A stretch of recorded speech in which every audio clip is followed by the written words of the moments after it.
bem-vindo à sociedade civil. As alterações fiscais afetam a vida de todos os portugueses. Por isso, como está na altura da entrega das declarações de IRS, é importante saber o que mudou de 2011 para cá. Vamos falar das principais alterações e saber também o que muda, por exemplo, nas despesas com a saúde, a educação e a habitação.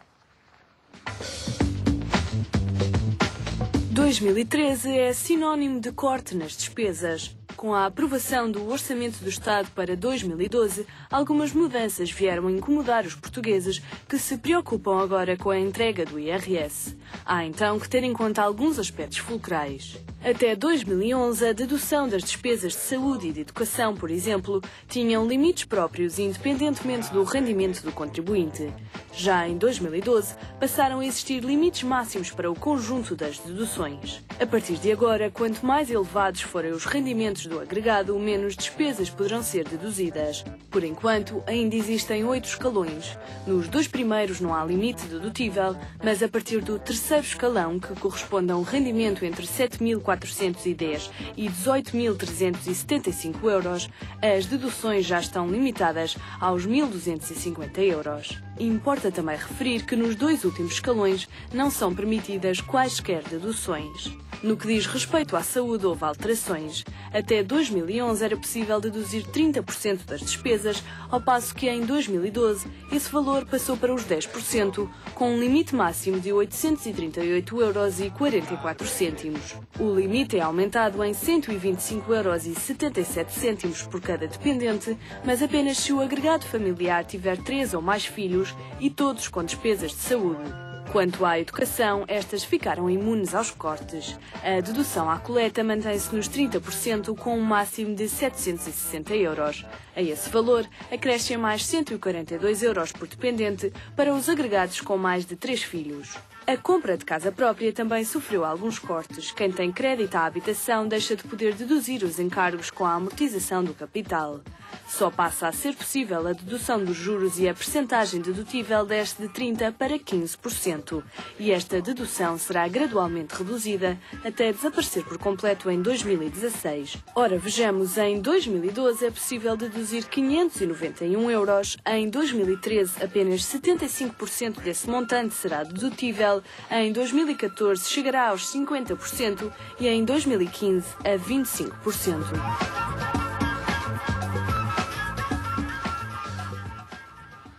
Vamos então perceber ao longo deste programa a que é que devemos estar atentos nas declarações de IRS, quer aquelas que vão ser apresentadas agora, relativas a 2011, quer também depois as que vão ser apresentadas em 2013, relativas ao ano de 2012. Vou, para já, apresentar os meus convidados. Obrigada a todos pela presença aqui. Avelina, então, vou começar por si, professora adjunto do Instituto Superior de Contabilidade e Administração da Universidade de Aveiro, faz parte da Ordem dos Técnicos Oficiais de Contas e também da Ordem dos Revisores Oficiais de Contas.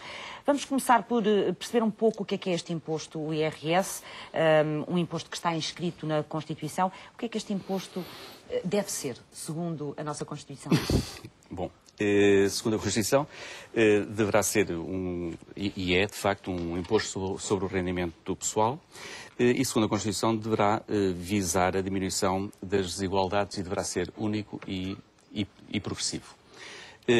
Neste campo, em meu entendimento, esta progressividade tem-se perdido ao longo dos anos. Já não lhe preciso fazer a pergunta, porque já me está a responder precisamente se estamos a cumprir a esse nível a questão. Tem-se perdido esse sentido do imposto? Sim, está-se a perder porque, principalmente para o ano de 2013, há um conjunto de rendimentos que estavam sujeitos a englobamento e passam a estar sujeitos a englobamento por opção do sujeito passivo, ou seja, do contribuinte.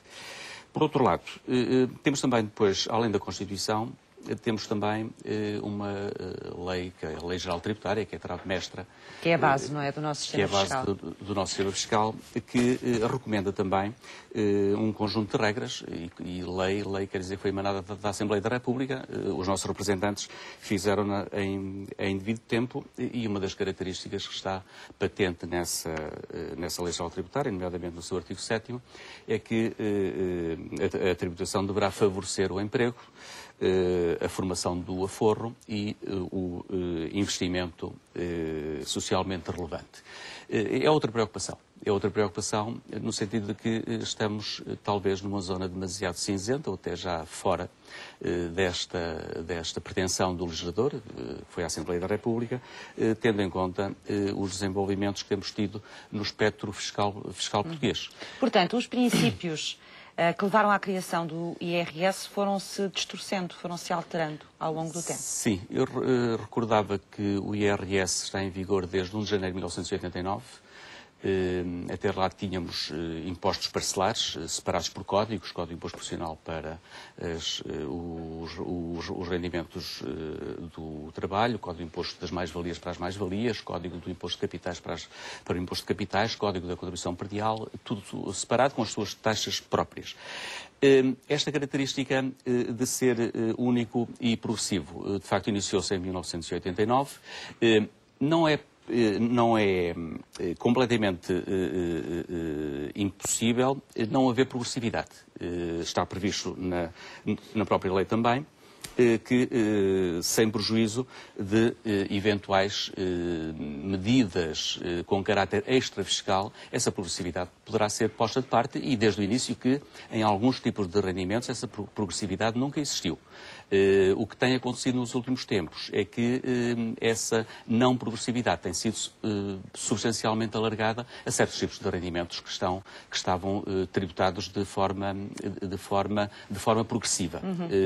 O exemplo mais flagrante, próximo, e que entrou em vigor em 2013, é o caso dos rendimentos prediais, que sempre foram de englobamento obrigatório, por isso sujeitos às taxas gerais, que é a taxa do artigo 68, que tinha 8 escalões, passou para 5, e a partir deste ano, 2013, os rendimentos prediais passam a ser englobados por opção.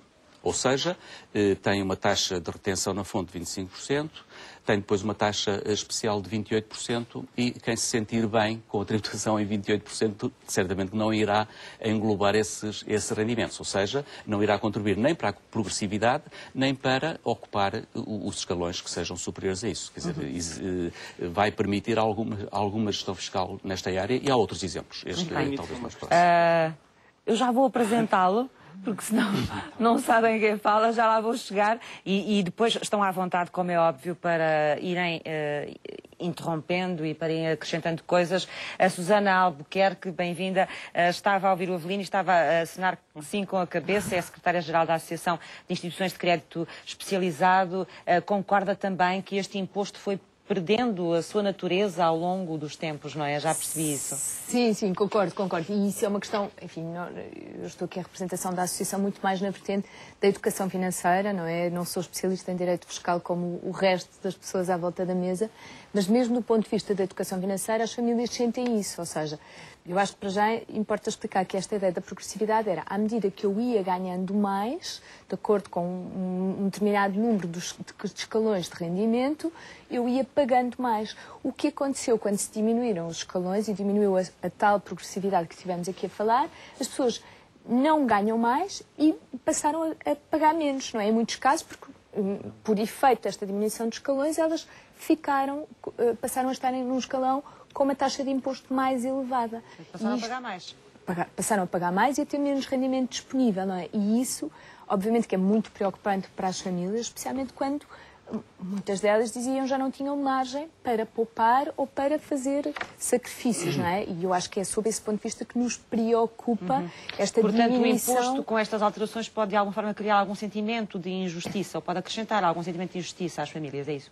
Claro que sim, não é? Porque as famílias vão sentir no bolso que estão a pagar, vão sentir todos os dias, todos os meses, que estão a pagar e a contribuir para compensar enfim, o buraco financeiro que Portugal tinha, não é? E portanto, sob essa perspectiva, e era provavelmente essa, enfim, a razão pela qual a nossa Constituição previa isto, era por uma questão por um princípio de justiça. Entre outras vertentes, essa justiça deveria ser uma justiça social, não é? Esta ideia de que quanto mais ganhar, mais pago, não é? Porque também é suposto os impostos contribuírem para esta redistribuição da riqueza. contribuírem para esta redistribuição da riqueza, não é? Através de, eu pago o imposto ao Estado, que depois me vai, através dos serviços sociais, vai ajudar os que menos podem, não é? E os que mais podem são os que contribuem mais. E, de facto, isso começa a estar bastante comprometido e, portanto, de facto, as pessoas queixam-se e, em alguns casos, têm dificuldade em perceber de que forma é que vão fazer face a estas diminuições de rendimento. Miguel, as minhas desculpas por ter interrompido. Miguel Caetano de Freitas é advogado fiscalista. Faça o favor. Sei que tinha já coisas a acrescentar em relação àquilo que foi dito. Não, é assim, eu queria só acrescentar uma coisa, porque nós temos que pensar duas coisas. Número um, a nossa sociedade evoluiu muito nos últimos 30 anos. Portanto, nos últimos 20 anos, nós tivemos um crescimento, mudámos hábitos, as pessoas mudaram-se também, e a fiscalidade, obviamente, tem sempre dificuldade em evoluir e ajustar-se. As preocupações que nós tínhamos há 30 anos continuam a estar presentes, mas temos hoje outras preocupações. Há 30 anos nós não tínhamos famílias monoparentais. Não tínhamos tantas como temos hoje em dia. E, portanto, este fenómeno é um fenómeno que hoje em dia está em crescimento. Há 30 anos nós não tínhamos um problema tão grave como nós temos hoje em dia, com os expatriados, com famílias que se dividem. Tivemos nos anos 60, mas no final dos anos 80 não tivemos. Pessoas que saem, pais que saem, mães que saem e outros que ficam com os filhos. Há uma série de realidades hoje em dia que nós temos que abarcar e que a fiscalidade tem que responder de alguma maneira para continuar a ter algum sentido. Mas há uma coisa que nós não nos podemos esquecer e que é muito importante. Esta questão da progressividade, esta questão do imposto de quem ganha mais tem que contribuir com mais, esta tensão sempre existiu desde o início do IRS. Nós não nos podemos esquecer que, por exemplo, nós tínhamos as mais-valias que não estavam sujeitas a imposto, outras estavam isentas. Portanto, quem realizasse com rendimentos de capitais, quem tivesse rendimentos de capitais e rendimentos de mais-valias, já teve um tratamento fiscal muito mais favorável do que tem em 2013. Portanto, houve sempre uma opção e sempre... Quer dizer é que houve alguns desequilíbrios que, apesar de tudo, se reequilibraram um pouco. O que eu quero dizer é que nós temos que responder a cada momento às necessidades que nós temos. E o que eu quero dizer é que nós já tivemos uma tensão entre os rendimentos de capital e os rendimentos do trabalho, sempre existiram dentro do IRS e sempre existiram na sociedade. E que nós, quando queremos atrair capital, geralmente damos benefícios aos rendimentos de capital, aos rendimentos que resultem da utilização de capital. Mais-valias, dividendos e coisas do género. E que, ao longo do tempo, nós tivemos que ir corrigindo coisas por uma questão de paz social. E que hoje em dia, efetivamente, já estamos a tributamos muito o rendimento do trabalho, mas já tributamos muito também o rendimento de capital. E que isto são opções políticas e que hoje em dia estão em cima da mesa. E que cada uma destas opções tem as suas consequências. Retributar muito o rendimento de capital assusta quem quer investir capital. Tributar muito o trabalho, se calhar leva pessoas a optarem por outro tipo de relações que não as relações de trabalho.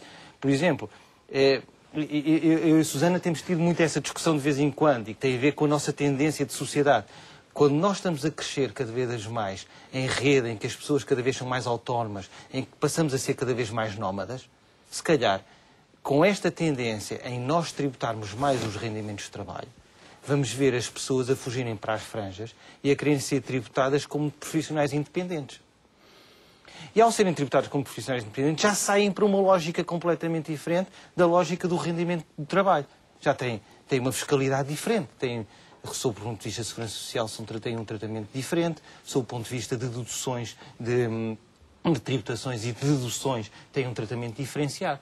Portanto, estas questões, esta progressividade, esta adaptação, estes efeitos redistributivos, têm que ser necessariamente dinâmicos. Agora, acontece é que se calhar nós estamos num problema que é, nós temos que rever isto tudo de uma forma muito profunda, porque se calhar perdemos coerência. E efetivamente, ao longo do tempo, nós temos visto aqui uma coisa que nós temos que repensar. Os rendimentos de trabalho foram sempre muito castigados e continuam a ser. Mas isto depois leva a opções, não é? Claro. Cristina Pinto, bem-vinda. É professora da Católica, do Porto e da Business School, consultora fiscal. Já agora gostava de ouvir a sua opinião um pouco sobre essas questões que o Miguel aqui colocou. O trabalho continua a ser demasiado tributado. Há equilíbrios que é preciso fazer neste imposto e que não foram conseguidos e alcançados ainda, tendo em conta a sociedade que nós temos hoje. Bem, eu penso que, principalmente relativamente ao ano 2013, se tem vindo a exagerar na carga tributária, nomeadamente sobre o emprego.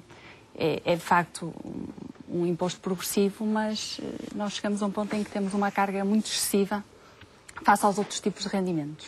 É claro que, concordo com o que o Miguel dizia, que no fundo nós já temos vindo a corrigir esta realidade, não é? Basta pensarmos que até 2010 as mais-valias de ações, por exemplo, não tinham imposto. E, portanto, não podemos querer passar de uma situação em que não havia imposto para uma taxa de quase 50%, que é hoje, no fundo, a taxa máxima que se aplica aos rendimentos do trabalho. Porquê? Que impacto e que consequências é que isso teria se houvesse assim um ajuste tão abrupto? No fundo, temos uma redução do investimento, não é? Que é exatamente aquilo que estamos a tentar evitar. Aliás, em termos de IRC... Precisamos de investimento para ter crescimento económico, não é? Para ter trabalho. Estamos a fazer hoje, atualmente está a ser promovida uma reforma do IRC exatamente para tentar atrair o investimento. Portanto, temos que ter um sistema coerente. Não podemos tentar do lado do IRC atrair o investimento e depois do lado do IRS condená-lo ao fracasso, não é? Mas penso que ainda haverá muito a fazer, principalmente, eu diria que não tanto em sobrecarregar os rendimentos, os rendimentos de capitais e de mais-valias, mas tentar reduzir esta carga tributária excessiva que existe sobre o rendimento de trabalho. Aqui não é apenas o trabalho dependente, mas também o independente tem uma carga tributária elevada, porque no fundo ambos estão sujeitos às tais taxas do artigo 68, que são taxas progressivas em função do rendimento. E, portanto, penso que o problema, de facto, é interessante analisar esta questão da progressividade. É importante que o IRS seja progressivo, mas se calhar, antes disso, é fundamental pensarmos no nível de taxas a que estamos a chegar. Eu estou de acordo com o que os colegas abordaram há momentos. Apenas uma nota que o Dr. Miguel ou deixou escapar, ou era intenção mesmo, e com o qual eu não concordo, é que, por força da carga fiscal do trabalho, dos rendimentos do trabalho, fujam para as franjas dos profissionais liberais. Penso que não. Porquê? Porque, em termos de progressividade, é a mesma progressividade. Nós temos, neste momento, obrigatoriamente, sujeito às taxas do artigo 68 progressivas, os rendimentos do trabalho, da mesma forma que temos os rendimentos dos trabalhadores independentes, ou seja, dos empresários em nome individual e dos chamados recibos verdes. A progressividade é a mesma. O que altera são as deduções à matéria coletável desses dois grupos para depois apurar o rendimento líquido. E em relação aos profissionais liberais, a diferença é que temos dois sistemas. O do regime simplificado, em que os prestadores de serviços vão considerar como rendimento líquido, era 70% até 2012, passou a 75% em 2013. E a partir daí é tudo igual, seja rendimento do trabalho, seja rendimento dos profissionais liberais. Não há nenhum tipo de alteração. Não há uma vantagem em deixar de ser trabalhador dependente, muitas vezes para ser um trabalhador independente. Exatamente. Aliás, nós neste momento temos... Vantagem em termos fiscais. Exatamente. Falar aqui, como é óbvio. Depois existem outras vantagens e desvantagens, mas se pesarmos ambas, não sei para qual delas é que eu cairei. Eu estou nos dois lados, sou professor e sou trabalhador independente também. Mas não sabe qual das suas faces fiscais é mais simpática. Exatamente. Tem vantagens e tem desvantagens, uma e outra, em função do tipo de vida e do tipo de família que se tenha por trás também. Isso também é importante. Mas, neste momento, as únicas categorias que obrigatoriamente são completamente com taxa progressiva é a categoria A, que são rendimentos do trabalho, a categoria B, rendimentos empresariais e profissionais, e a categoria H, que são das pensões. Os outros rendimentos de capital, incrementos patrimoniais, onde são as mais-valias, rendimentos prediais, aí já há uma grande parte, ou quase generalidade desses rendimentos, são por taxas especiais, as taxas especiais liberatórias. A carga fiscal do IRS não é só, temos estado a falar sobretudo dos rendimentos, que é a parte da fatia mais importante, provavelmente, e à qual as pessoas têm mais atenção, mas além do rendimento, a carga fiscal é determinada também por outras coisas, não é? Quais são? Ou seja, a carga fiscal é essencialmente condicionada por quê? Pelo rendimento bruto e depois pelas deduções que se podem fazer a esse rendimento bruto. E já nestas deduções houve ligeiras alterações no decurso para o ano 2013. Já falámos aqui algumas delas? Exatamente. Eu não me irei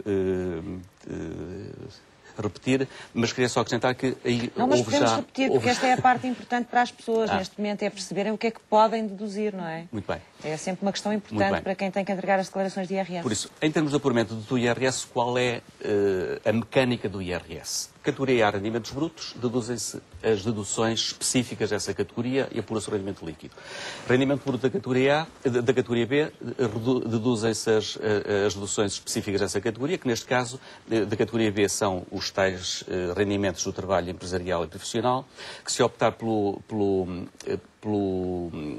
sistema simplificado, é uma percentagem sobre as vendas ou prestações de serviços. Ou então pela contabilidade organizada, e nesse caso é o resultado que surgir de acordo, grosso modo, com as regras do IRC, com umas pequenas alterações.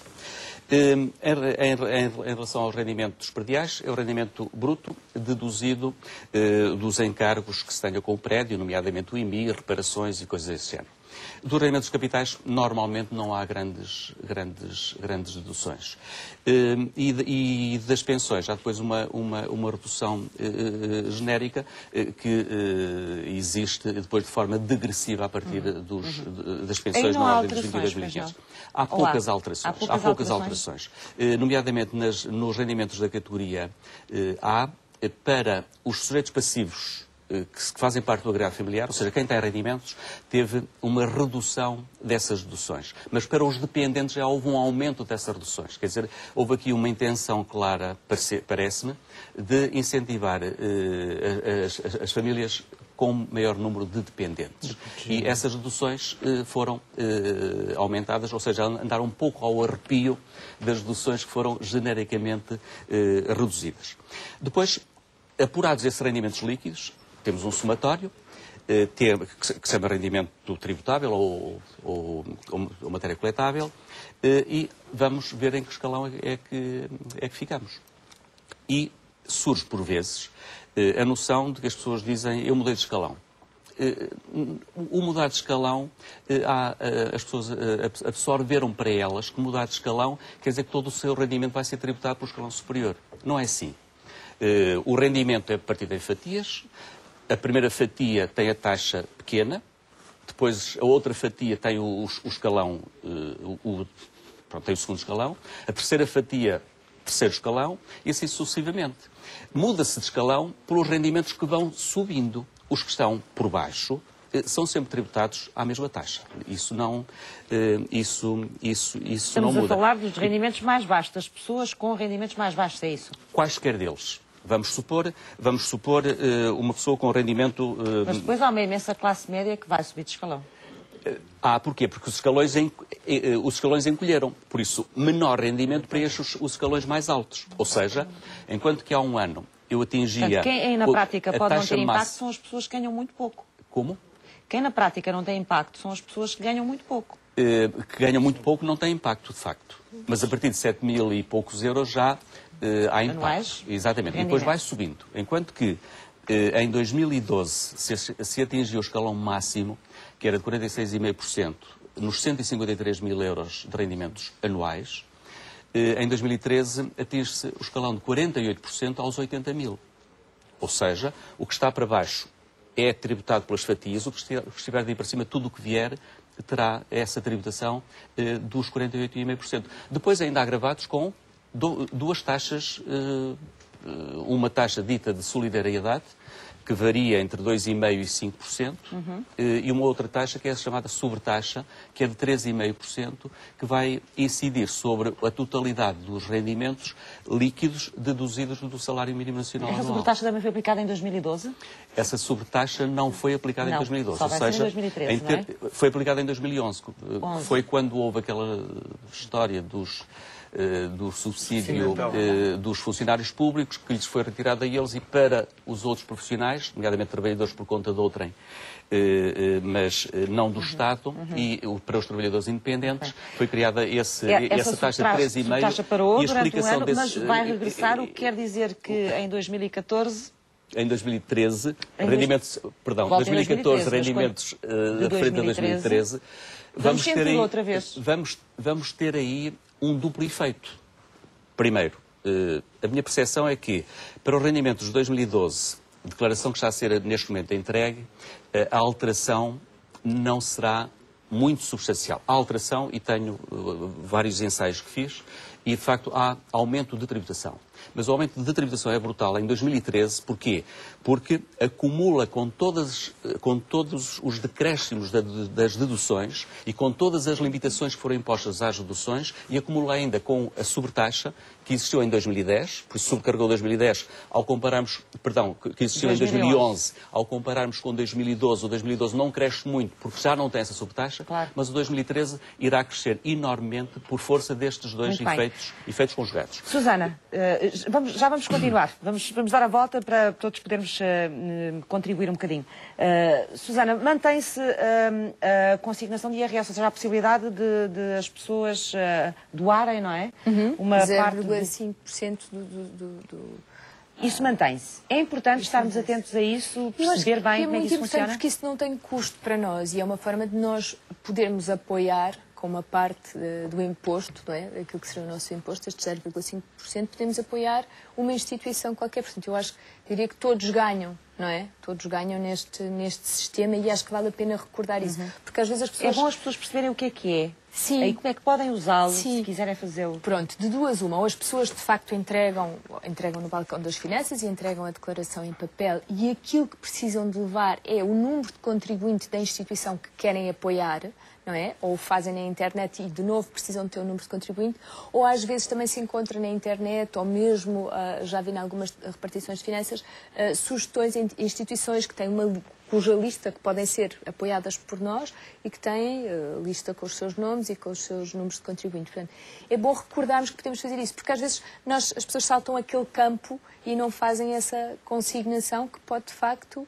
muitos poucos somam muito, e podemos, de facto, estar a ajudar... Ser uma forma de... instituições que cada vez mais também vão ter... Por acaso, não tenho ideia, não sei se algum de vós tem, se isto é muito aplicado, ou seja, se os portugueses, se os contribuintes... Eu, por acaso, não usam esta... Não sei se existe bastante receio, pelo que soube recentemente, que as pessoas têm a ideia de que vão, no fundo, contribuir com mais. Vão pagar. Vão pagar mais, ou então ser reembolsados de menos. E, portanto, parece-me que, principalmente as pessoas já com mais alguma idade têm alguma dificuldade. Talvez a mensagem não tenha sido bem transmitida. Portanto, não há sequer um cêntimo. Já agora esta possibilidade existe desde quando? Já tem 2001.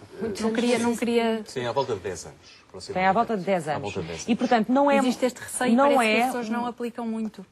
E se calhar muitas vezes, porque também o preenchimento da declaração, apesar de não ser muito complicado, tem sempre alguma dificuldade. E, também portanto, nunca fui um assunto pode ser que o nome consignação também não seja muito trabalhado ao nível da opinião pública e percebido, não é? Eu acho que até houve, inclusivamente, havia um sentimento, inclusivamente, de entregas dos recursos em atraso às instituições de solidariedade, porque várias vezes essa matéria foi discutida, e depois houve, ao longo do processo, de facto, houve erros de comunicação.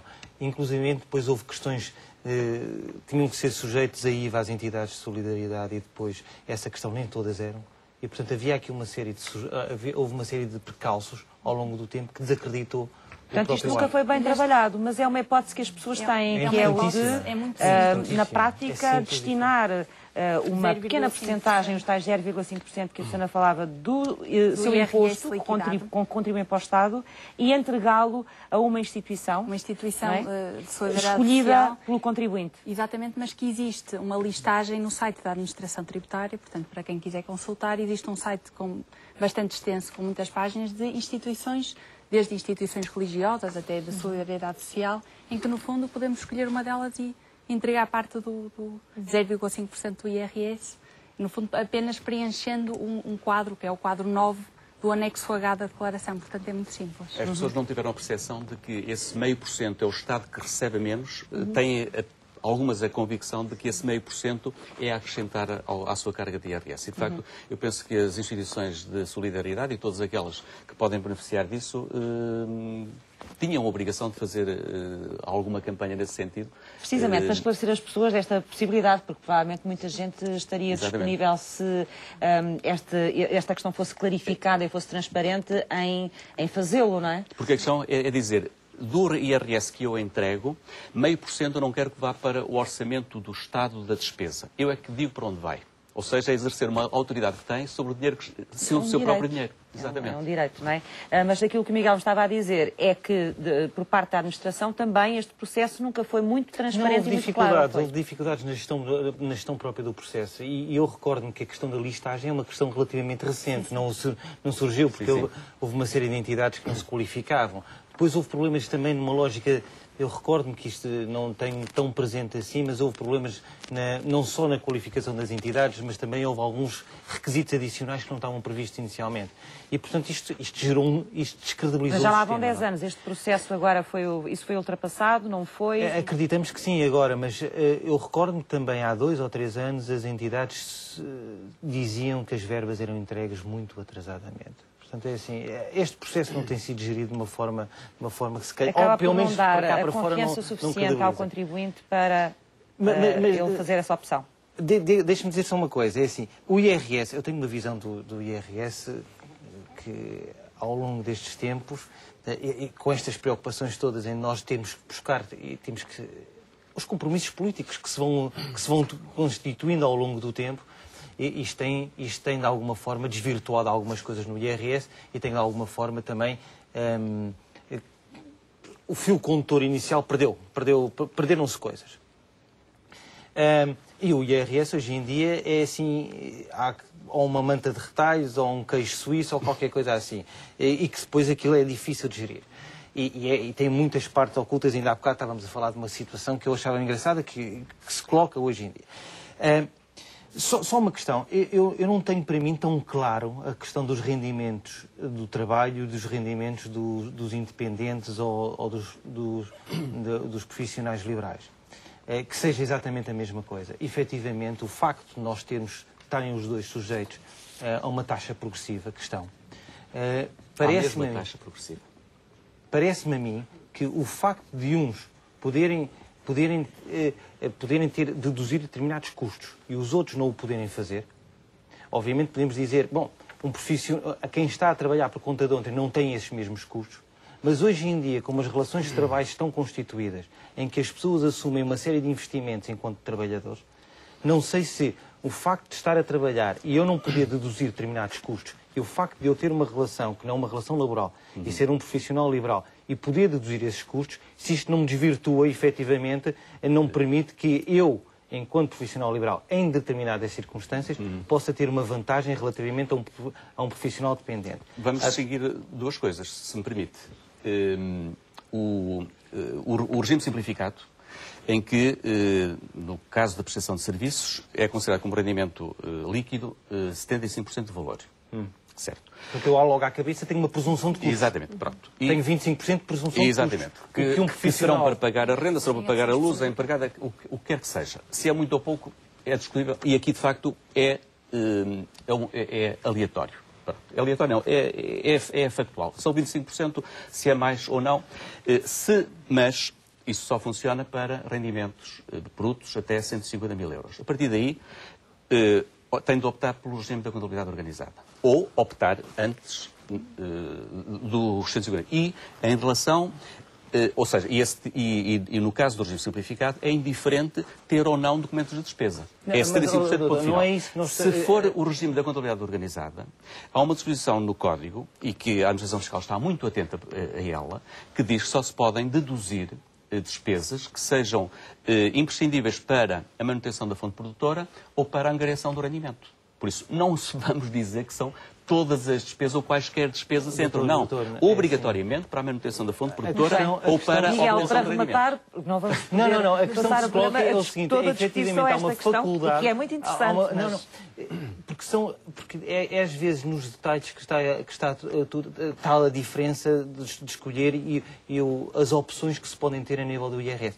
Mas há uma coisa que nós não podemos desvirtuar, é que, efetivamente, quem está numa situação de um profissional liberal tem direito a assumir determinados, tem a possibilidade de assumir determinados custos e que eles tenham um efeito fiscal que pode ser favorável, que um profissional que está a trabalhar por conta de outra não pode. E agora, se estes custos são através da demonstração de faturação ou se eles são reconhecimento automático à cabeça, porque eles são diretamente reconhecidos porque estamos num regime simplificado, isso existe. Mas o IRS tem várias coisas. Mas, efetivamente, hoje em dia há coisas que nos preocupam e que há novas realidades. E que já começámos a falar nisso. Há novas realidades que nós hoje temos que chamar a atenção das pessoas. Vamos falar dela já a seguir, Miguel, se me permite. Vou ter que fazer aqui uma pausa. Vamos mostrar uma outra reportagem, um outro trabalho feito para este programa de sociedade civil. Além das mudanças de que já falámos aqui, nomeadamente na peça de abertura deste programa, há outras mudanças nas declarações de IRS deste ano. Vamos saber agora quais são as alterações fiscais para as pessoas com deficiência, por exemplo, também nas despesas com lares e energias renováveis e nos subsídios de alimentação. Em 2012 surgiram algumas mudanças no regime fiscal. O mais provável é que se gere confusão em relação às alterações aprovadas em orçamentos do Estado e que implicam os euros a mais ou a menos na carteira dos portugueses. Uma das medidas que não sofreu alterações foi a isenção para contribuintes com deficiência. 90% dos rendimentos destas pessoas estão sujeitos a impostos e os restantes 10% não podem ultrapassar os 2.500 euros. Caso contrário, também esta será tributada. Estes contribuintes podem ainda deduzir 25% dos prémios dos seguros de vida até 15% da coleta. Com exceção dos cidadãos com deficiência e dos trabalhadores de profissões de desgaste rápido, os pescadores, desportistas profissionais e mineiros, os contribuintes já não podem deduzir no IRS os prémios pagos anualmente pelos seguros de vida e acidentes pessoais. O fisco aceita despesas com lares, apoios domiciliários e instituições de apoio à terceira idade. Assim, no IRS de 2012, continua a ser possível deduzir 25% destas despesas até um limite de 403,75 €. Uma das alterações que pode ter mais impacto na vida dos trabalhadores está relacionada com o subsídio de alimentação. A referência para o cálculo é feita com base no valor diário do subsídio de alimentação dos funcionários públicos, que era de 4,27 €. Esse valor era majorado em 50% quando o subsídio era pago em dinheiro e 70% no caso dos vales. Passa-se que esses limites foram alterados no Orçamento do Estado de 2012, passando a 20% no primeiro caso e 60% no segundo. Em efeitos práticos, isto significa que anteriormente podia deduzir até 6,41 € em dinheiro e 7,26 € em vales. Agora, esses números desceram para 5,12 € e 6,83 €, respectivamente. Quanto às energias renováveis, estas deixam de ser consideradas como benefício fiscal. Acaba o apoio à compra de janelas com vidros duplos, por exemplo. Deixa assim de se poder declarar as despesas com equipamentos que funcionem com energias renováveis ou com obras de melhoramento térmico. E a taxa adicional de IRS para rendimentos coletáveis que se situarem no último escalão de que tanto se ouve falar, em 2012 fica-se pelos 2,5%, mas prevê-se uma subida de mais de 1 ponto percentual já para o IRS de 2013. Portanto, os contribuintes com um rendimento superior a 153.300 € anuais ficam com uma taxa adicional de IRS de 2,5%.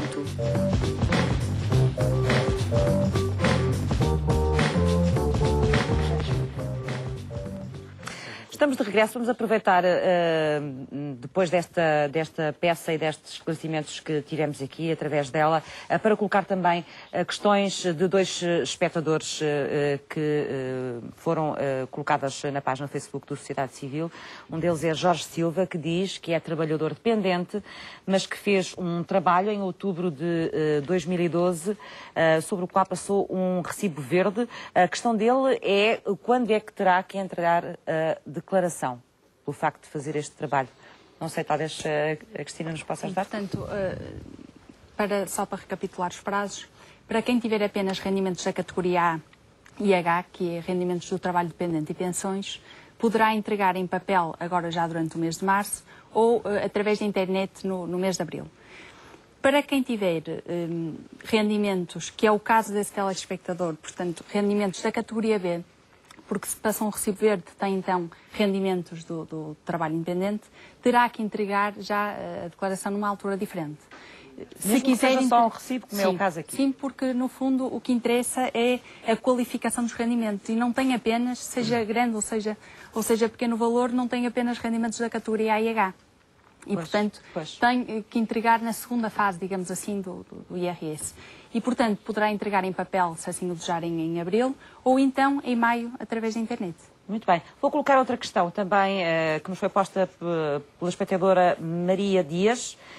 Diz ela que tem uma filha com 20 anos, que está na universidade. Ela trabalha em part-time desde agosto do ano passado, presumo. Como ainda vive em casa, queria saber se, é a pergunta dela, a minha filha deverá fazer a declaração de IRS sozinha, individual, ou se ela entra no IRS familiar.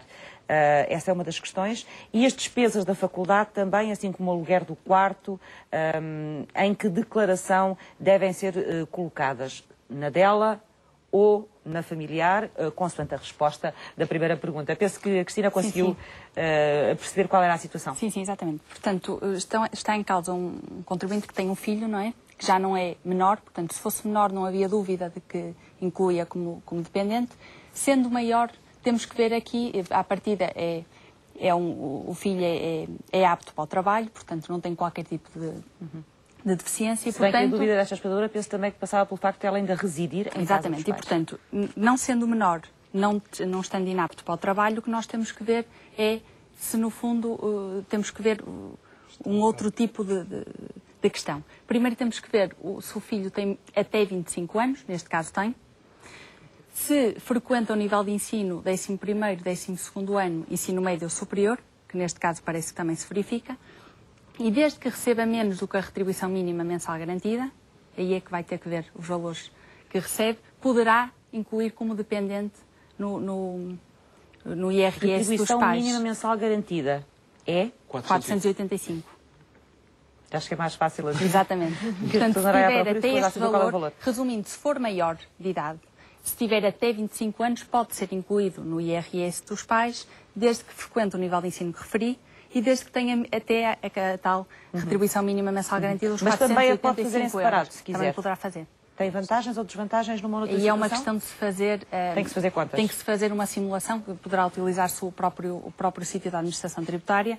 À partida, diria que pela descrição, se os valores não forem muito altos, compensará integrar como dependente no IRS dos pais. Mas, como disse, só fazendo a simulação, isolado e... Miguel, regresso a si, porque tinha prometido que íamos esclarecer essa questão, já tenho falado nela desde o início deste programa, que é esta nova realidade que existe para este imposto. Eu não sei bem o que é que exemplos nos queria dar sobre isso. Eu queria comentar essencialmente duas situações que eu acho que são novas e que uma não é tão nova, uma outra já é uma expressão também da situação que nós estamos a viver, sob o ponto de vista económico, que é as famílias cujo pai ou mãe acabam por estar fora de Portugal a trabalhar. E estas questões vão se colocar cada vez mais. E eu já tenho visto, analisado também, as empresas estão preocupadas com isto, quando mandam os seus trabalhadores para fora, e porque isto tem impactos a nível do IRS.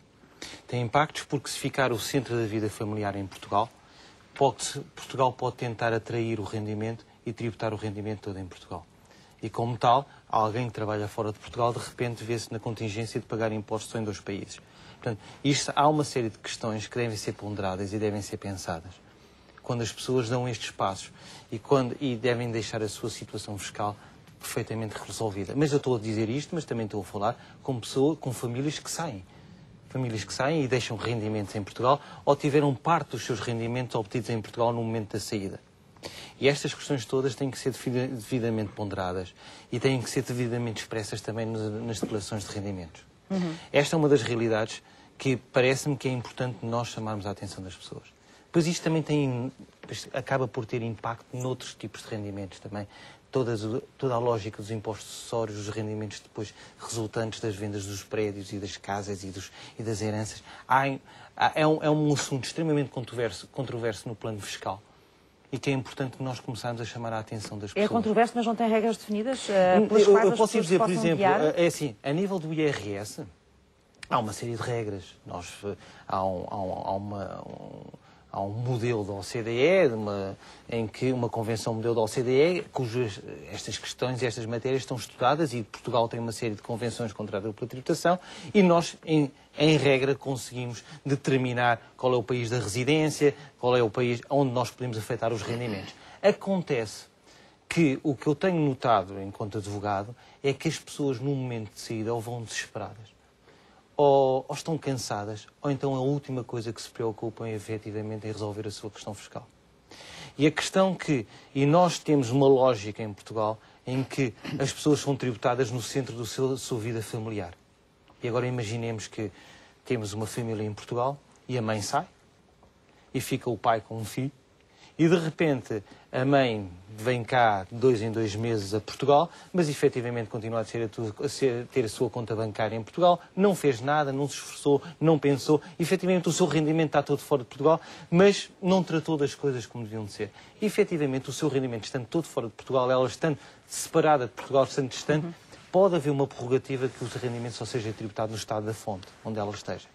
Mas podemos estar aqui perante uma situação de conflito efetivo. Muito bem. Numa situação dessas, muito concreta, como é que nos está a dar, o que é que essa mãe teria que fazer?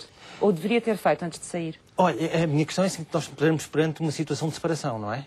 De separação, sob o ponto de vista tributário. Portanto, as declarações devem ser apresentadas pelo pai, cá em Portugal, e pela mãe fora de Portugal. O centro de vida familiar há aqui uma ruptura. Portanto, há aqui situações que nós temos que ponderar. Agora, se me disser mesmo assim... que não seja uma ruptura efetiva. É assim... uma pessoa que está fora a trabalhar, mas que continua a pertencer àquela família. Continua a pertencer, mas a questão, sob o ponto de vista familiar, há aqui uma dissolução. Portanto, do ponto de vista tributário, há aqui uma dissolução. Quer dizer, o rendimento já não é partilhado de uma forma conjunta. Quer dizer que essas pessoas não podem apresentar rendimentos em conjunto? Têm que serem separados? Não devem apresentar os rendimentos em conjunto. É uma opção. Não é uma proibição, atenção. É uma opção. Exatamente. As pessoas têm que perceber com o que é que contam e, nessas circunstâncias, o que é que lhes vai acontecer fiscalmente. Porque correm o risco de ser tributados em 2 países ao mesmo tempo, em 2 Estados ao mesmo tempo. Bem. E depois a questão das compensações e dos reconhecimentos dos custos e dos créditos de impostos não funcionam sempre. Portanto, nestas circunstâncias, quem precisar ou decidir sair para o estrangeiro para trabalhar, deve informar-se sobre as condições fiscais que passará a ter, antes de o fazer. Nomeadamente fazer a leitura da Convenção para evitar a dupla tributação. A leitura da Convenção? A leitura da eventual Convenção. Portugal não tem convenção com todos os países do mundo, mas tem com umas dezenas largas, não sei quantas, mas à volta de meia centena de convenções, e será importante ler a Convenção. Onde é que as pessoas podem procurar essa informação? Está no site da Administração Tributária. Basta convenções para evitar a dupla tributação. Isso aparece logo essa informação. E depois tem várias opções, nomeadamente poderá se reunir condições, ser tratado como um residente não frequente, por exemplo, que lhe dá algumas vantagens, dá-lhe uma isenção, embora com progressividade, mas dá-lhe uma isenção, ao contrário dos residentes que tenham rendimentos do estrangeiro, em que não há isenção, há uma atribuição, mas direito a um crédito de imposto. Qual é a diferença? Se tiver rendimentos do estrangeiro, que normalmente é obrigatório englobar, no regime geral, o que vai acontecer é que poderá deduzir o imposto que deixou no estrangeiro, ou o menor dos dois, o correspondente à sua taxa de imposto português, ou, se for menor, a taxa da Convenção, e se não houver Convenção, a taxa que foi retida lá. Portanto, mais importante é que as pessoas tenham atenção à sua situação fiscal. Se for residente não frequente, se decidem sair do país. O rendimento obtido no estrangeiro não é tributado, mas conta para efeitos de determinação da taxa de incidência. Muito bem. Susana, as famílias devem preocupar-se e vale a pena continuarem a investir o seu tempo em colecionar faturas, faturas de saúde, das despesas de saúde, das despesas de educação, que já percebemos que não vão mexer este ano, em termos de benefícios fiscais e de habitação, etc. Pensão de alimentos. Claro que sim, até porque, sim, vale. Até porque desde logo, e ainda antes de pensarmos no imposto que teremos que pagar sobre o nosso rendimento, enfim, uma das competências básicas do dinheiro é nós sermos capazes de seguir o nosso dinheiro. Sabemos para onde é que está a ir o dinheiro. E eu continuo a ouvir, ao fim de muitos anos da formação, continuo a ouvir as pessoas dizer: eu não sei para onde é que vai o dinheiro voa. Então, desde logo, nós guardarmos os talões de todas as despesas, todas as compras que fazemos, tem essa vantagem de poder mostrar onde é que eu gastei o meu dinheiro. E depois tem ainda a vantagem... Mas é preciso fazer contas. Depois é preciso fazer contas, é essencial. Não basta colecionar, é essencial fazer contas, não é? Mas por semana ou por mês, chegar nos talões e perceber... Mas se eu não tiver os talões, claro, é impossível eu seguir o rastro do meu dinheiro. Claro. Pronto. Portanto, esse é um princípio básico que, quando chega a esta altura, eu diria que o ideal é eu saber, eu no início de 2012, porque isso já é conhecido, porque já foi aprovado o orçamento para 2012, eu já sei quais é que são os limites, não é? Estes limites que nós estamos a falar agora, para as declarações de IRS que começamos agora a fazer a partir de março, já são conhecidos desde final de 2011 e início de 2012. E, portanto, eu a partir daí já sei quais é que vão ser os limites das minhas deduções. O ideal era eu ter começado a fazer o planeamento, não é? Mas mesmo que não o tenha feito, se juntei todas as faturas, agora o que devo é separá-las pelas tais rubricas que nós estivemos a falar. A educação, os seguros, porque mesmo tendo diminuído os limites das deduções e apesar de terem sido reduzidos os tetos máximos para essas deduções... Há sempre alguma coisa que se pode descontar. Há sempre alguma coisa que se pode descontar e que nos beneficia, não é? Porque ou diminui a nossa fatura de imposto e, portanto, ou vai diminuir de facto o imposto a pagar ou vai aumentar o reembolso. Quer dizer, Susana, que nós nesta altura deveríamos estar a planear, era a nossa declaração de IRS do ano que vem. Certo, ou seja, devíamos perceber qual é o teto de deduções que, em princípio, poderemos fazer de acordo com os rendimentos que estamos ou que ponderamos ou prevemos receber este ano. Certo. E começar a fazer, então, essa... Exatamente. Portanto, exatamente essa não devíamos mensagem. estar a pensar na declaração do ano passado, devíamos estar a pensar na próxima. Já devíamos estar a pensar na do próximo ano, a partir de janeiro deste ano. Ainda estamos a tempo. E mesmo em relação ao do ano passado, se juntarmos os nossos recibos todos, apesar de ainda não termos feito contas, este é o momento de o fazer. Não é? Então, em relação ao próximo ano, o que é que pode aconselhar aos nossos espectadores que tenham essa vontade, depois de ver este programa, de começar a planear então, o que a sua vida fiscal do próximo ano? Guardem todos os recibos destas despesas, que são normalmente despesas obrigatórias, despesas com saúde, despesas com educação, despesas com seguros, não são obrigatórias, mas quer dizer, são um elemento a que, na maior parte dos casos, saberem já quais são os tetos máximos que podem descontar em cada um. Convém saber já o que vai variar, como nós vimos aqui também, não é? Porque se mantém esse princípio, de acordo com o escalão em que nós estamos. Como esses escalões mudaram, não é? Convém nós sabermos isso. Essa informação está acessível, como aqui já foi dito, numa série de sites. Há simuladores. Eu aconselho muito a nós usarmos os simuladores já desde o princípio do ano que nós falamos nisso. Isso é fácil de usar, qualquer pessoa pode tranquilamente usar um simulador? Qualquer pessoa que desde tenha acesso à internet são muito de utilização muito simples. E quais são já agora os simuladores que aconselha a quem quiser fazer uma previsão então, em relação ao próximo ano? Então há um simulador que eu aconselho, passa a publicidade, que é fornecido pelo Diário Económico, em parceria com uma consultora internacional. E que está no site do Diário Económico, não é? E as pessoas podem consultar, quer os pensionistas, que também é muito útil, porque às vezes os simuladores não tinham em conta as especificidades, a forma como são tributados os pensionistas, quer dos pensionistas, quer das pessoas que trabalham, não é? Portanto, se as pessoas mantiverem uma vida mais ou menos estável dentro das previsões que fazem com esse simulador, vão poder perceber se para o próximo ano terão direito, em princípio, a um reembolso ou se, ou, ao contrário, se terão que pagar. Certo, certo. Isso é uma vantagem também, saber isso à partida. É uma vantagem porquê? Porque imagino que eu descubro que vou ter que pagar mais, ou que eu não pagava, vou ter que passar a pagar. Isso permite-me, por exemplo, começar a poupar e não ter, de repente, um mês de desequilíbrio financeiro. Ou antes, pelo contrário, se eu perceber que vou ter um determinado reembolso, eu posso, eventualmente, planear a minha poupança. Imagino que eu planeio poupar X em determinado ano. E já conto com aquilo que vou receber, não é? Portanto, faz todo o sentido eu saber... eu costumo dizer que planear é igual a poupar. Quando eu sei o que vai acontecer e sei com antecedência, eu posso me precaver, não é? Com muito mais facilidade e, portanto, tenho muito mais flexibilidade financeira e muito mais desafogo financeiro. Portanto, é importante que as pessoas façam esse planeamento, não é? Claro que e sim, façam claro esse que sim. trabalho de casa ao longo do ano anterior. E que perguntem e que não tenham vergonha de perguntar, porque eu acho que nós, portugueses, ainda continuamos a ter vergonha de perguntar e é cada vez mais técnico e cada vez mais complexo, não é? Basta ver este tema de que nós estamos aqui a falar hoje. Só as deduções implicam, de facto, muita informação. Implicam nós perdemos um bocadinho de tempo, mas vale a pena perdermos esse tempo, porque podemos, de facto, poupar e ganhar dinheiro com isso. Ou seja, é imprescindível que se aconselhem. E eu vou dar... Quais são as formas das pessoas se aconselharem? Que sejam simples, que sejam acessíveis e que, de preferência, sejam grátis. Se utilizarem o simulador, por erro e tentativas chegam lá. Mas eu estou convencido que é capaz de ser demasiado maçudo estar a utilizar esses simuladores, mas há muitos profissionais e muita gente que sabe disso e que naturalmente que dará isso com toda a facilidade. 2 exemplos só. Um PPR. Vamos imaginar que eu queria fazer um plano de poupança reforma, já tenho mais do que 35 anos, mas supondo que eu tinha 35 anos. Posso fazer um PPR e até aos 35 anos posso deduzir 400 euros, até 400 euros, 20% do que eu investir no PPR até ao limite de 400 euros. Ou seja, eu posso, para ter o benefício máximo, eu faria um PPR de 2.000 euros.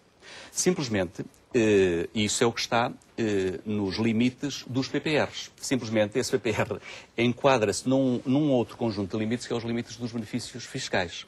Então, se olharmos só para os PPRs, caímos nesta armadilha, que é fazer um PPR de 2.000 euros para beneficiar dos 400. E podemos não conseguir beneficiar. Exatamente. Porquê? Porque se depois olharmos para os limites máximos do conjunto de todos os benefícios fiscais, primeiro, posso ter já outros benefícios. Segundo, mesmo que tenha só este, só posso beneficiar dos 400 euros se tiver um rendimento anual até 7.000 euros. Ou seja, é pouco provável que alguém que tenha um rendimento anual de até 7.000 euros faça um investimento de 2.000. Porque isso parece quase uma ratoeira. Porque se tiver um rendimento superior a 7.000, já só pode deduzir 100 euros. Já só pode deduzir 100 euros. Então, se tem um rendimento superior a 7.000, já só deverá investir, para efeitos de poupança fiscal, 500, que os 20% dá-lhe os 100. Na prática, ninguém o consegue. Em princípio, não se conseguirá. Exatamente, a não ser que saia cai num nível de rendimentos tão baixo, que é um benefício que se torna impraticável. Mas acaba por ser um bocadinho um engano, não é? É. Acaba por ser um engano. É isso. Já vamos voltar. Vamos ver mais um trabalho feito pela sociedade civil. As novas medidas fiscais incluem reduções e cortes para termos uma ideia de qual é a perspectiva para os pais separados, por exemplo, já aqui falámos deles. A sociedade civil foi ouvir a Associação Portuguesa para a Igualdade Parental e os Direitos dos Filhos. Fomos também perguntar quais são as mudanças que afetam mais as famílias e o que muda nas deduções e na pensão de alimentos. Rubrica, afinal, somos mesmo obrigados a pedir faturas? O próximo convidado vai dar-nos a resposta.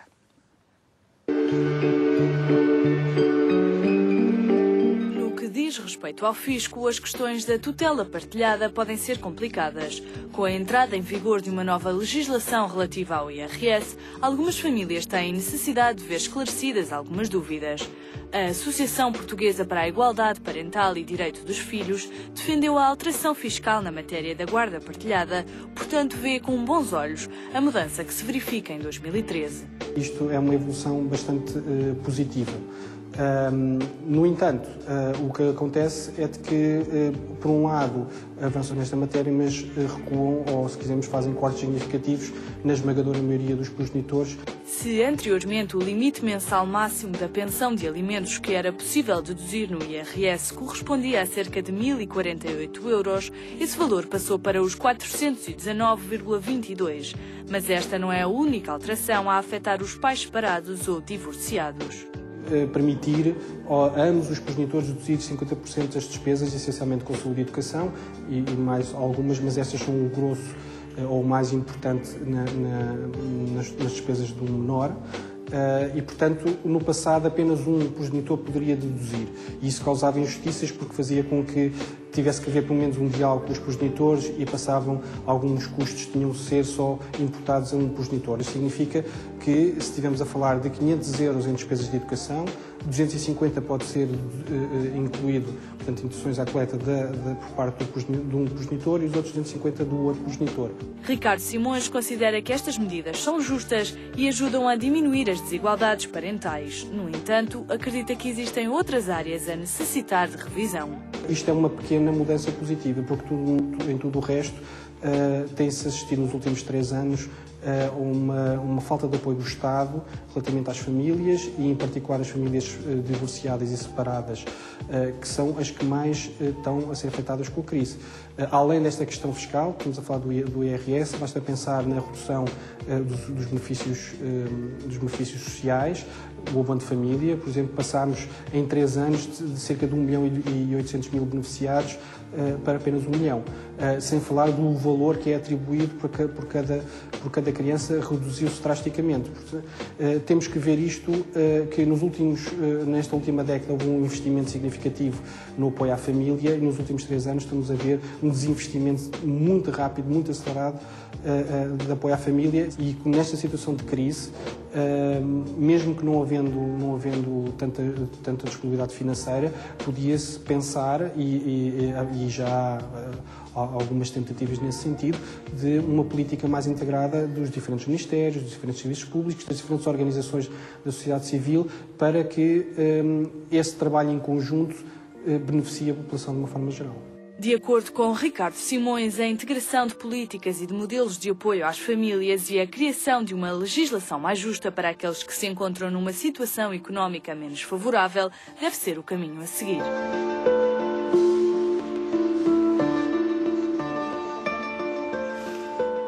Miguel, há pouco falava desta questão precisamente, não é, das famílias cada vez mais com pais separados, que nestas situações em concreto, a que é que estes pais devem ter atenção na hora de tratar do IRS? A questão que se coloca, que estava a colocar aqui na peça que nós acabámos de ver, é efetivamente a possibilidade dos dois progenitores deduzirem as despesas, não é? Em conjunto. Que é uma novidade, é uma coisa que não acontecia, pois não? Não, geralmente era efetivamente quem tivesse a responsabilidade, não é? E só poderia ser um dos pais. Acontece que há um problema, é que efetivamente há, não obstante poder serem os dois a deduzir, mas a deduzir não temos uma dedução em duplicação, temos efetivamente a mesma dedução, o mesmo teto, mas é dividido pelos dois. O que acontece é que no agregado familiar os filhos só podem aparecer no agregado familiar de um dos progenitores. O que isto, não sei, que é o seu ponto de vista de logística, não sei como é que isto vai ficar aqui no final deste ano, na apresentação. Qual é a sua ideia, Cristina, sobre esta matéria? Portanto, de facto não percebo muito bem porque é que a lei não foi alterada, ou penso que não terá sido corretamente alterada, porque o que se passa aqui é, quando falámos há pouco dos dependentes, nós sabemos que os filhos são considerados dependentes, podem ser considerados dependentes dos pais. O que acontece quando temos pais divorciados, nomeadamente, em que a tutela é partilhada, em que temos uma guarda conjunta das crianças, nós até ao ano passado, portanto até à entrega, até ao IRS 2011, só podíamos incluir no IRS do pai ou da mãe as despesas com esses filhos. Portanto, a partir de agora, de 2012, quer o pai, quer a mãe, poderão incluir despesas com esses filhos. A questão é que continua a constar da declaração de IRS como dependente de apenas um. Portanto, terão na mesma que, entre o pai e a mãe, escolher quem é que inclui como dependente na declaração de IRS e depois poderão ambos deduzir despesas com um limite de 50%. Portanto, no fundo, os limites que temos para os sujeitos passivos casados aplica-se uma percentagem de 50% para o pai e 50% para a mãe. Portanto, para isto tem que haver algum cuidado a preencher a declaração de IRS. As declarações, já percebi. Eu penso que sim, e penso que era evitável.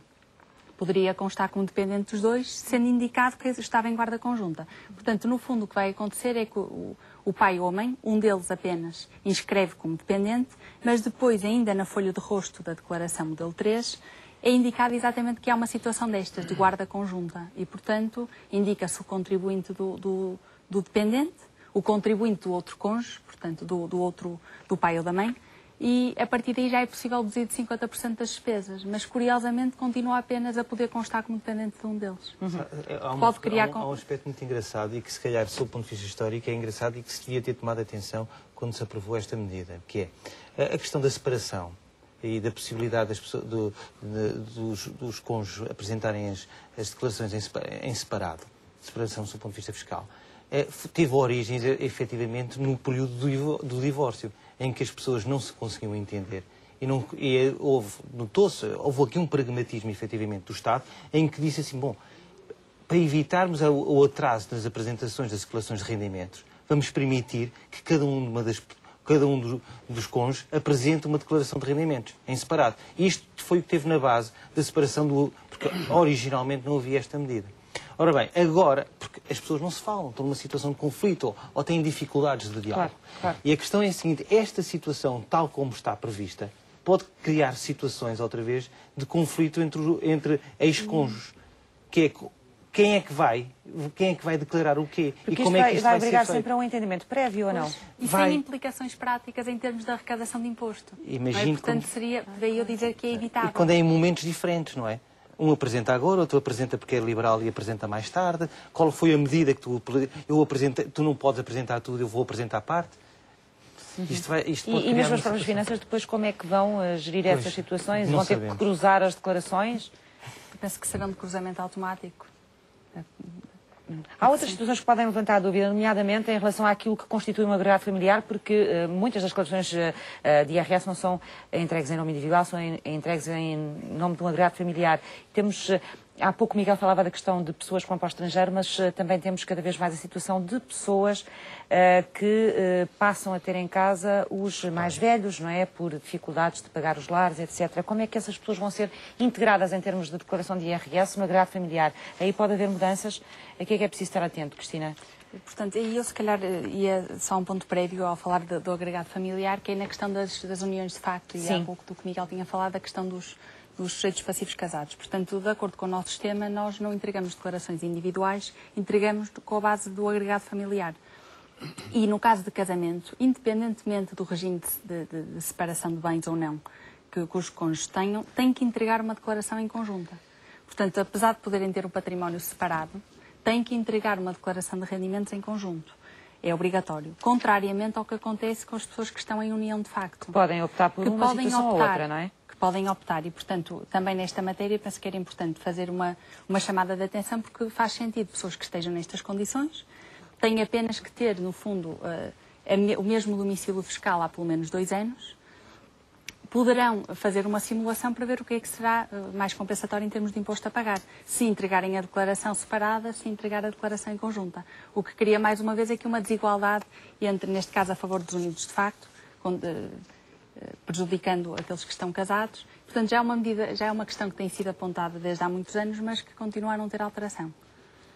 Portanto... Que há uma alegação de inconstitucionalidade, inclusivamente, não é? No tratamento da união de facto.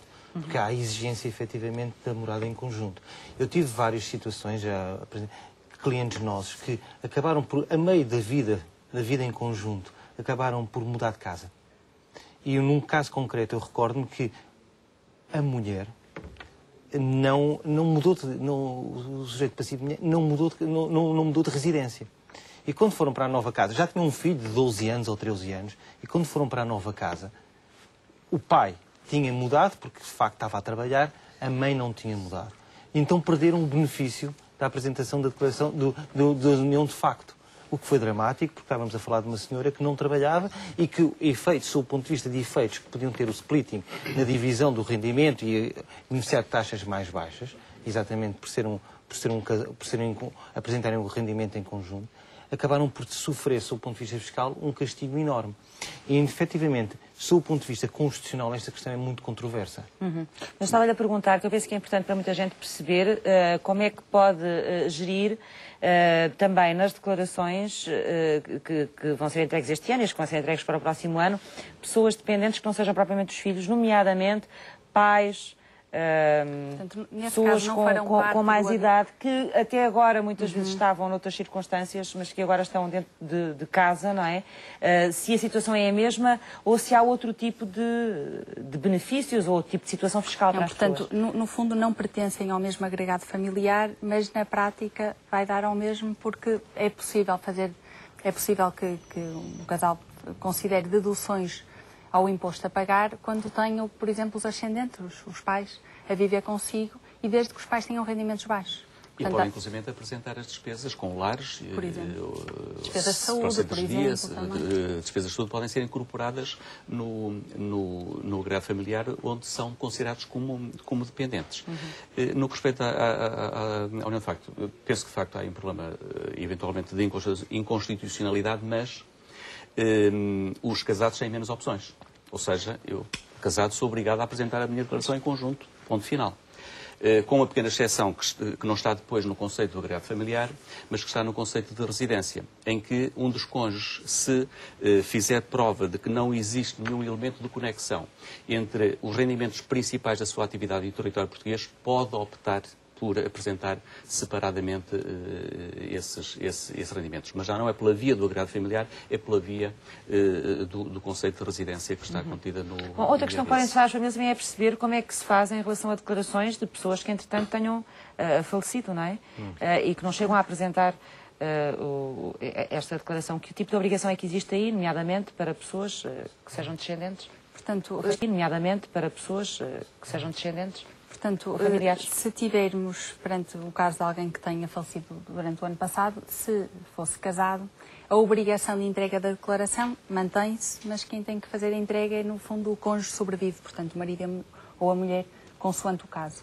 E apresentará, nesse caso, uma declaração como se até ao último dia do ano fosse casado. Portanto, seguindo o regime dos contribuintes casados.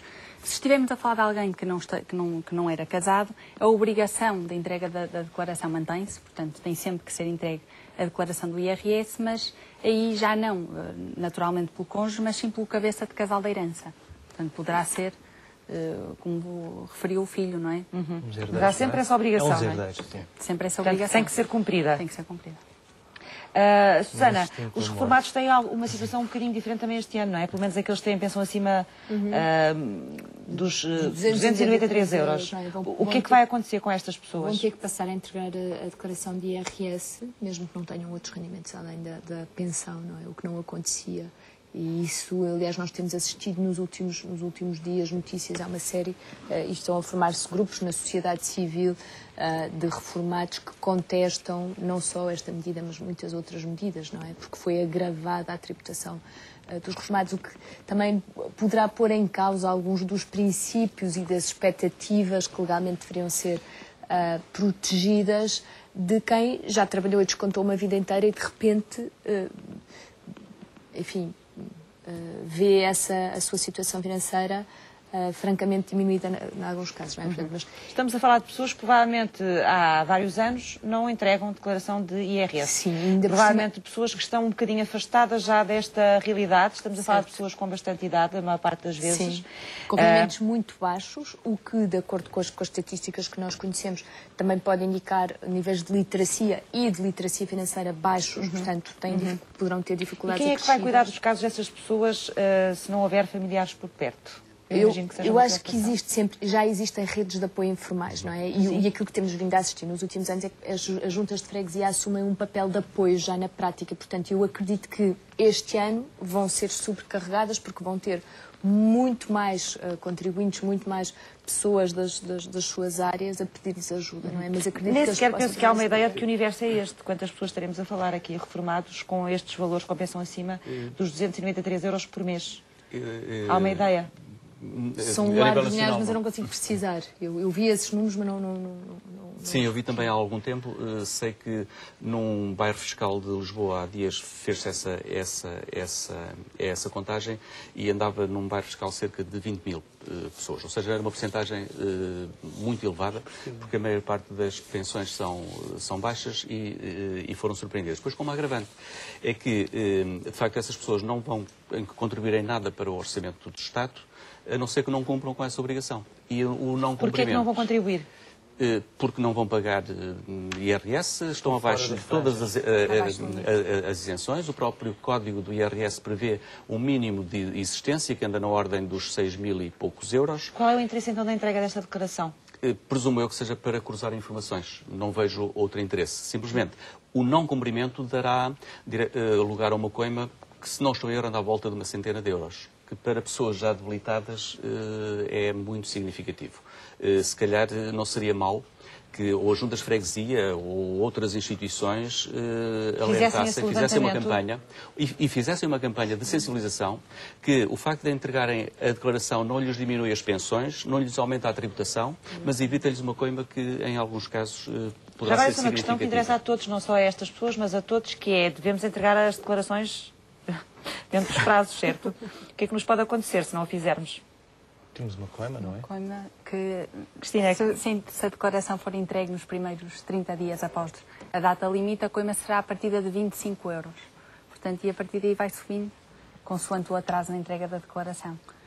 Portanto, há que estar atento a isso também, para evitar que haja esse problema. De uma forma geral, Susana, acha que as pessoas este ano vão sentir mais o peso do IRS ou só a partir do próximo ano, como já falámos aqui, é que o vão sentir? Ou vamos começar a pagar mais já este ano? Estamos a falar? Enfim, bom, cada família será uma situação, mas tendo em conta que a maior parte das pessoas serão classe média, média baixa, classe média. Sim, enfim, eu vi algumas simulações para perceber o impacto, não é? Porque temos sempre que ver caso a caso, cada caso é um caso. E eu acho que também, do ponto de vista da literacia financeira, importa sempre deixar esta mensagem que eu reforço há pouco, é: podemos e devemos aconselhar-nos para poder prevenir e planear, não é? Mas respondendo à sua pergunta, este ano vamos pagar mais? Sim. Ou seja, agora, como é que isso vai refletir no nosso reembolso de imposto ou não? Partindo de um exemplo de uma família em que, imaginemos uma família de 4 pessoas, com 2 filhos, ambos os pais trabalham e cada um deles recebe na ordem dos 1.000 euros. Neste caso, eles receberiam normalmente, o ano passado, terão recebido na ordem dos 1.300 euros e este ano receberão na ordem dos 1.000 euros. Ou seja, continuam a receber reembolso de imposto, mas menos. Portanto, irão sentir. Isto para dizer que, em geral, regra geral, talvez se sinta menos para quem ganha um pouco mais. Até porque há uma coisa que também já foi aqui falada no início do programa, que é, como para 2012 não se aplicou a sobretaxa, isso compensa um bocadinho estes limites, maiores limites às deduções. A tal situação que já não vamos ter no próximo ano, como dizia. Exatamente, por isso é que, e agora também respondendo à segunda parte da sua questão, no próximo ano nós vamos sentir muito mais, porque o agravamento é muito maior, não é? Vamos todos mais pagar uma razão para começarmos a planear esse ano fiscal, o nosso ano fiscal. Estamos a falar, só para ser uma ideia do universo, de 4.720.000 agregados familiares, por estatísticas de 2010, que são as últimas que são disponíveis na autoridade tributária. Sendo que, para rendimentos até 10.000 euros, absorve... 10.000 euros anuais, absorve 42% de todos os agregados. Se subirmos para 13.500 euros, aumenta mais 15%. E se subirmos para os 19.000, temos aqui cerca de 60% das pessoas até 19.000 euros. Das pessoas, não, dos agregados. Dos agregados, estamos a falar dos agregados familiares. De população, estamos a falar de falámos aqui de pessoas que vão ter que entregar declarações, como é o caso dos reformados que falámos há pouco, mas também há quem esteja dispensado. Quem é que está dispensado? Estão dispensados os que têm apenas rendimentos, não são erros, os que têm apenas rendimentos sujeitos a taxas liberatórias, por isso o conceito de taxa liberatória é exatamente esse, em que o rendimento é tributado na fonte, por exemplo, juros de depósitos a prazo ou de outros rendimentos sujeitos a taxas liberatórias, ou então rendimentos de pensões que não vão além dos 4.800 e qualquer coisa euros por ano. Todas as outras pessoas que tenham rendimentos pequenos ou grandes, não sujeitos a taxas liberatórias, por isso, ou taxas especiais, ou taxas progressivas, ou até isentas de retenção, são obrigados a apresentar a declaração. Miguel, os números de evasão fiscal em Portugal,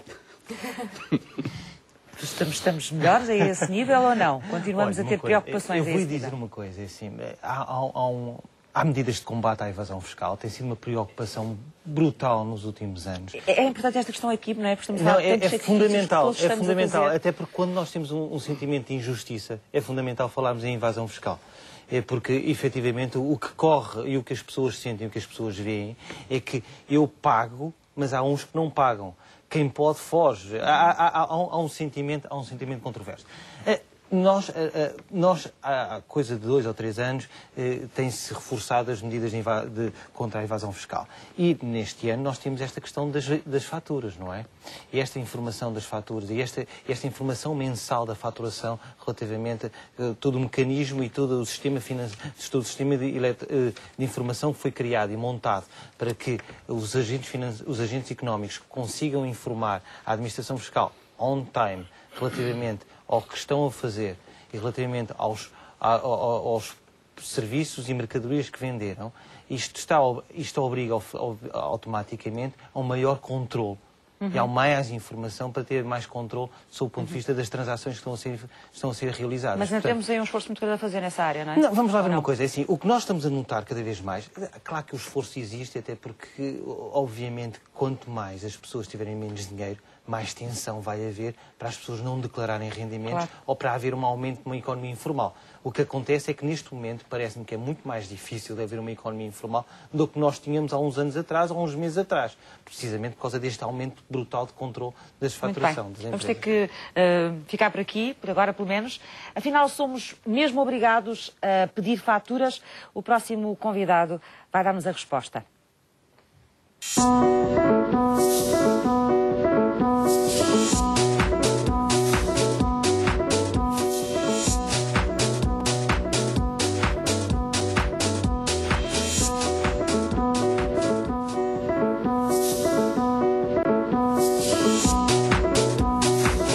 Bem-vindo, Pedro Marcelino, à Sociedade Civil, da Ordem dos Advogados, é jurista. O cidadão consumidor é mesmo obrigado a pedir fatura, que é uma questão que há tantas semanas andamos a levantar? Não, é de facto obrigado a exigir fatura. A lei obriga que exija essa fatura, não obriga, no entanto, a que conserve a fatura.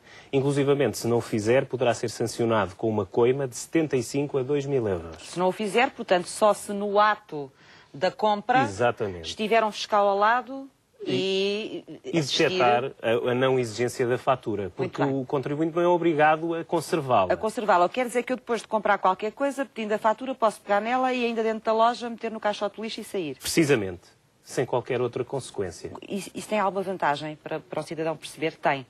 Terá alguma vantagem? Não, a exigibilidade da fatura é mais uma das medidas de combate à fraude e evasão fiscal. Não é algo de novo, porque já estava previsto na lei. A lei já exigia, inclusivamente, até a alteração que ocorreu agora no final de 2012, já obrigava a que o contribuinte, adquirente de bens ou serviços, exigisse que lhe fosse entregue a fatura. Inclusivamente, a lei na altura exigia a conservação da fatura por um período de 5 anos. Atualmente, não. Só exige que o contribuinte peça a fatura. Então o que é que mudou para agora andarmos tão preocupados com esta questão? Ora bem, a Administração Fiscal tem feito algumas diligências por aquilo que se vê nas redes sociais e foi veiculado pela comunicação social, no sentido de dar à sociedade civil nota de que está atenta às alterações que foram feitas e ao cumprimento que exige dos contribuintes.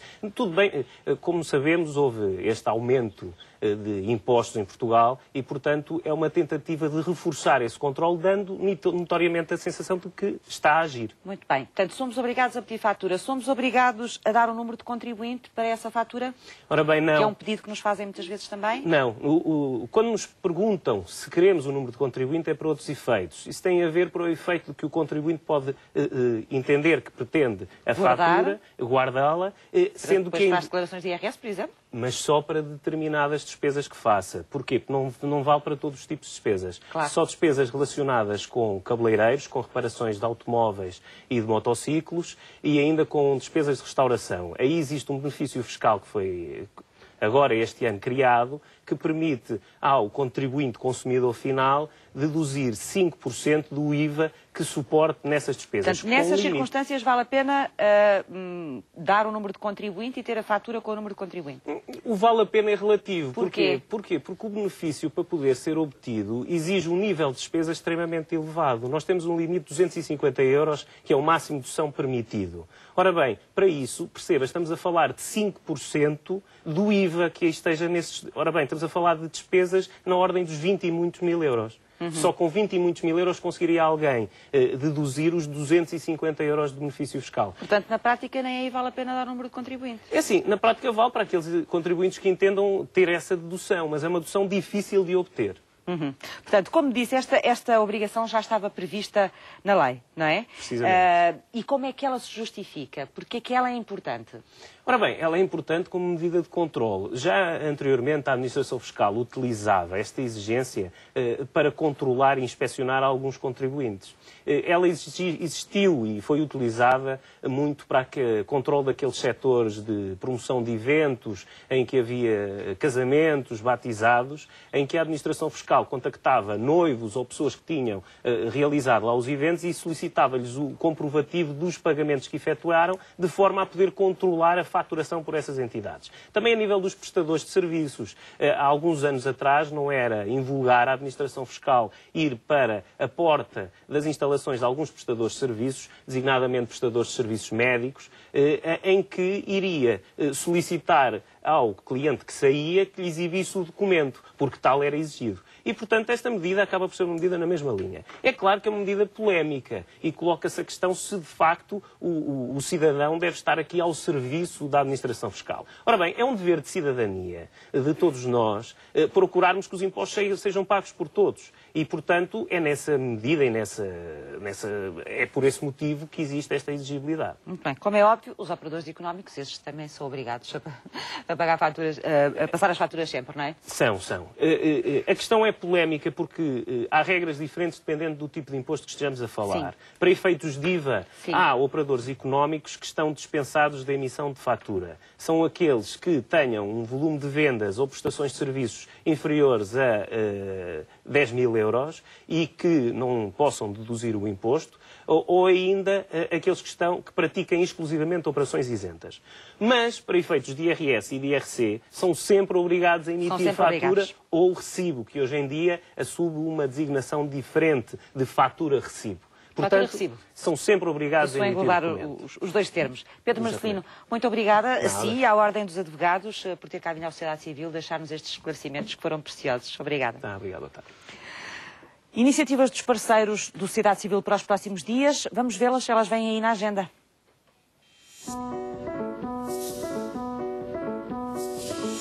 No ano em que se comemora os 500 anos das relações luso-chinesas, o Museu do Oriente apresenta a exposição Macau, Memórias e Tinta da China. Esta mostra decorre até 30 de junho e reúne obras do pintor Charles Chaudrelot que representam o passado marítimo de Macau. A Fundação Calouste Gulbenkian está a promover o concurso Ideias de Origem Portuguesa.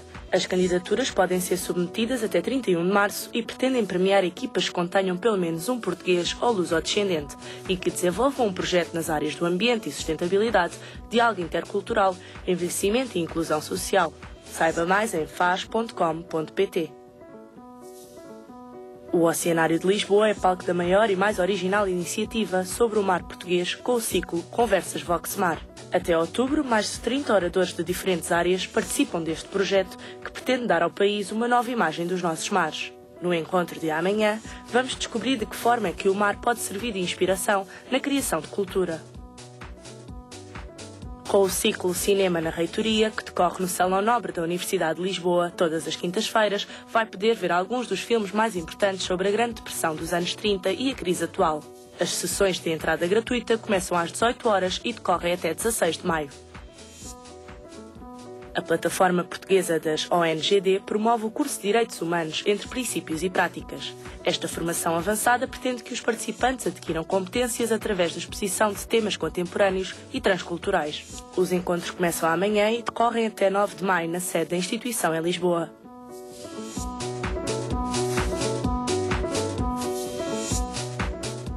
E estamos no fecho do programa de hoje. Quero agradecer muito aos meus convidados esta tarde por tudo aquilo que nos deixaram aqui de útil, sobretudo para quem está em casa e vai tratar ou está a tratar já das declarações de IRS que tem que entregar até ao final do mês. Vamos fechar com 2 livros, 2 sugestões, como é habitual. Um livro mais atual, porque é baseado num político ainda no ativo, o Ministro das Finanças, O Diário Secreto de Vítor Gaspar, de António Ribeiro, e depois um outro livro mais histórico, um estudo de José Pacheco Pereira sobre os jornais clandestinos da extrema-esquerda durante as décadas de 60 até ao 25 de Abril, até 74, movimentos radicais de esquerda, cultural e política. São as 2 sugestões que lhe deixo hoje. Muito obrigada por ter estado connosco. Sociedade Civil volta amanhã. Vamos debater a prevenção do suicídio. Os números do Instituto Nacional de Estatística registaram mais de 1000 portugueses que em 2010 puseram fim à vida. É importante perceber a origem destes comportamentos e como é possível evitá-los. Até lá, e não se esqueça que sociedade civil somos todos nós.